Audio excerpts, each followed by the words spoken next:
જેને જેલના કેદીની જેમ લાદીને શિસ્ત પડાવવામાં આવી હોય એમની પાસેથી આવા મુક્ત વિચારોની અપેક્ષા રાખવી એ કેટલી યોગ્ય છે?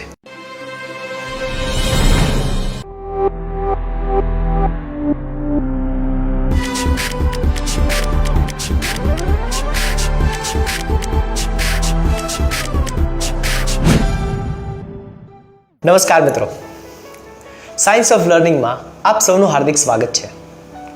આજે વાત કરવી છે શૈક્ષણિક પ્રક્રિયાઓમાં શરીર અને મન આ બંને પરસ્પર કેવા સંબંધથી જોડાયેલા છે. આપણે અત્યાર સુધી એવું જાણ્યું છે કે આપણી માનસિક અવસ્થા હોય છે એ આપણા શરીર ઉપર એક ચોક્કસ પ્રભાવ પાડતી હોય છે. એટલે કે જો માણસ ખૂબ ચિંતામાં હોય તો કાં તો એનું વજન ઉતરી જાય અથવા તો વજન વધી જાય, એ આપણે જોયું છે. પણ આધુનિક વિજ્ઞાન એમ કહે છે કે શરીરની અસર પણ મન પર એટલી જ જબરજસ્ત પડતી હોય છે. એટલે આપણે જોયું છે કે મેદસ્વી શરીર ધરાવનારા લોકોમાં આળસુ પ્રકૃતિ વધારે હોય છે.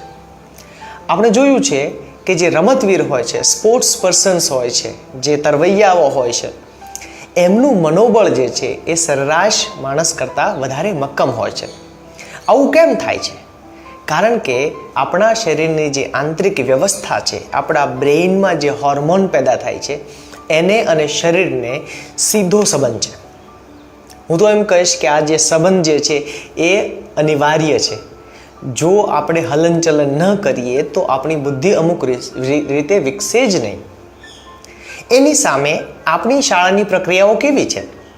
આપણે શાળાઓમાં બાળકોને આમ પાછળ હાથ બાંધીને ચલાવતા હોઈએ છીએ. આપણે ક્યારે વિચાર્યું કે એની નકારાત્મક અસર શરીર પર અને વિદ્યાર્થીના શિક્ષણ પર કેવી થઈ શકે?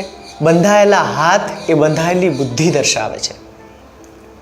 આપણે સૌએ જોયું છે કે જ્યારે વિદ્યાર્થીઓ, ખાસ કરીને શાળામાં ભણતા વિદ્યાર્થીઓ, હાઈસ્કૂલમાં ભણતા વિદ્યાર્થીઓ સ્ટેજ પર બોલવા ઊભા થાય છે તો આમ બોલતા હોય છે, અદબ પાળીને.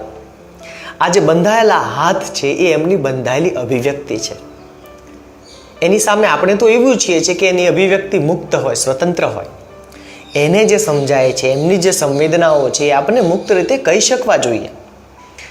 પણ 10-10 વર્ષ સુધી જેના હાથ બંધાયેલા હોય, જેને જેલના કેદીની જેમ લાદીને શિસ્ત પડાવવામાં આવી હોય, એમની પાસેથી આવા મુક્ત વિચારોની અપેક્ષા રાખવી એ કેટલી યોગ્ય છે? આ પ્રક્રિયાઓ બદલવી જોઈએ. આ પ્રક્રિયાઓ વૈજ્ઞાનિક નથી અને એનો અનુભવ આપણે સૌએ આપણે જે તે શાળામાં ભણ્યા એમાં કર્યો છે. વિદ્યાર્થીઓ જ્યારે લાઇનમાં ચાલતા હોય છે, તમે જોયું હશે, એક કતારબદ્ધ, અને એને આપણે શિસ્ત કહીએ છીએ, એને આપણે વ્યવસ્થિત હોવાનો એક પ્રકારનો દાવો કરતા હોઈએ છીએ. આપણે એને શું કામ એ રીતે રાખીએ છીએ? કારણ કે બાળકો સ્વભાવે ચંચળ હોય છે, એ થોડા રમતિયાળ હોય છે અને હોવા જ જોઈએ.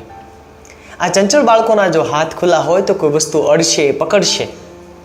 હવે આમ કરશે ત્યારે સહજ શિક્ષકનું કામ વધી જાય. શિક્ષકે બધું ધ્યાન રાખવું પડે. એટલે આવું ન થાય એટલે અગાઉથી જ આપણે એના હાથને કાપી નાખીએ છીએ, એટલે કે બાંધી દઈએ છીએ. આ બરાબર નથી. આપણે શિસ્તના જુદા આયામો વિચારવા પડે. આપણે શિસ્તનું વિજ્ઞાન જુદી રીતે સમજવું પડે. જેમ જેલમાં બેલ છે એમ શાળામાં બેલ છે.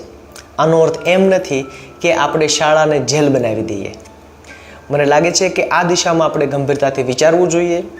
જો આપણું શરીર સ્વતંત્ર હશે, જો આપણું શરીર સરસ રીતે કેળવાયેલું હશે, તો એનો સીધો ફાયદો આપણી બુદ્ધિને અને આપણા મનને થશે. આ દિશામાં આપણે સૌએ સામૂહિક રીતે વિચારી અને નાની નાની પ્રક્રિયાઓને બદલવી જોઈએ. મને લાગે છે આજની આ વાત આપને ગમી હશે. મળીએ છીએ આપણે સાયન્સ ઓફ લર્નિંગના આવતા એપિસોડમાં.